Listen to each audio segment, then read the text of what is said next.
Hello everyone, আসসালামু আলাইকুম। আশা করি সবাই অনেক বেশি ভালো আছেন। আলহামদুলিল্লাহ, আমিও ভালো আছি। আমরা বাংলাদেশি বাঙালি, তাই আমরা মাছ খেতে ভীষণ ভালোবাসি। আজকে আপনাদের সাথে আবারও আমি শেয়ার করতে যাচ্ছি একটি মাছের রেসিপি। বানানো ভীষণ সহজ, কিন্তু খেতে ভীষণ মজা।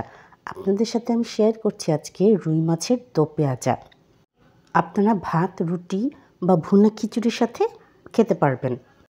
এখানে আমি নিয়েছি রুই মাছ, কুচি করে রাখা পেঁয়াজ, টমেটো, আদা রসুন পেস্ট, স্লিট করে রাখা কাঁচামরিচ, ধনেপাতা কুচি আর কিছু বেসিক মশলা। একটি প্যানে আমি প্রথমেই দিয়ে দিচ্ছি পরিমাণ মতো তেল। তেল যখন গরম হয়ে যাবে তার মধ্যে এখানে আমি দিয়ে দিচ্ছি রুই মাছগুলোকে। এই মাছগুলো 30 থেকে 40 মিনিট পর্যন্ত লবণ দিয়ে মেরিনেট করে রাখা হয়েছিল। তারপরে ধুয়ে নেওয়া হয়েছে খুব ভালো করে, যাতে করে মাছের ভিতর পর্যন্ত লবণ খুব ভালো করে ঢুকে যায়। এবার আমি ঢেকে দিচ্ছি। এক পিঠ যখন ভাজা হয়ে যাবে তখন খুব জেন্টলি উল্টে দিচ্ছি অপর পিঠ ভাজা হওয়ার জন্য। আবার ঢেকে দিয়ে ভেজে নিচ্ছি। মাছ যখন পুরোপুরিভাবে ভাজা হয়ে গেছে তখন মাছগুলোকে উঠিয়ে একটি সাইডে রেখে দিচ্ছি। Please subscribe to my channel and press the bell icon, তাহলে নোটিফিকেশনটি সবার আগে আপনার কাছে যাবে আর ভিডিওটি সবার আগে আপনি দেখতে পাবেন। আপনাদের মাঝে অনেকেই আছেন যারা আমার ভিডিও দেখেন, কিন্তু আমার পেজটিকে আপনারা ফলো করেন না বা ইউটিউব চ্যানেলটিকেও সাবস্ক্রাইব করে দেন না। আপনাদের কাছে আমার humble request, please subscribe to my channel and follow my Facebook page.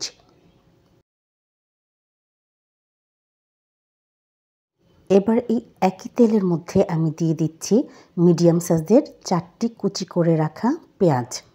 পেঁয়াজগুলো আমি ততক্ষণ পর্যন্ত ভেজে নিব যতক্ষণ না পর্যন্ত সফট হয়ে যাচ্ছে। 3 থেকে 4 মিনিট ভেজে নেওয়ার পরে এখানে আমি দিয়ে দিচ্ছি 1 চা চামচ পরিমাণে আদা ও রসুনের পেস্ট। এই আদা ও রসুনের পেস্ট দেওয়ার পর আমি আবার ভেজে নিব মশলাগুলোকে, যাতে করে এ থেকে আদা ও রসুনের কাঁচা গন্ধ চলে যায়। এবার এখানে আমি দিয়ে দিচ্ছি সামান্য পরিমাণে পানি, কারণ এখানে আমার মশলাগুলো পুড়ে যাচ্ছিল।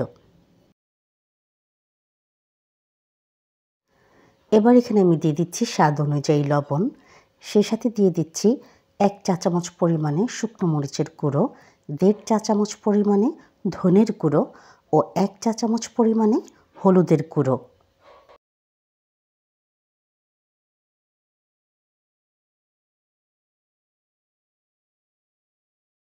এবার এসব মশলাগুলোকে খুব ভালো করে নেড়েচেড়ে মিশিয়ে নিচ্ছি। আর এই মশলাগুলোকে আমি ততক্ষণ পর্যন্ত রান্না করে নিব যতক্ষণ না পর্যন্ত মশলা থেকে কাঁচা গন্ধ চলে যায়। এবার এই মশলার মধ্যে আমি দিয়ে দিচ্ছি সামান্য পরিমাণে পানি, যাতে করে মশলাগুলো পুড়ে না যায় আর খুব ভালো করে কষানোও হয়ে যায়।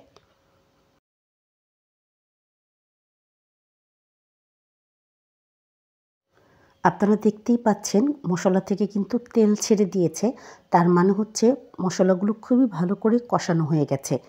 এবার এখানে আমি দিয়ে দিচ্ছি পরিমাণ মতো পানি, আর পানি যখন বলক চলে আসবে তখন তার মধ্যে আমি দিয়ে দিব মাছগুলোকে।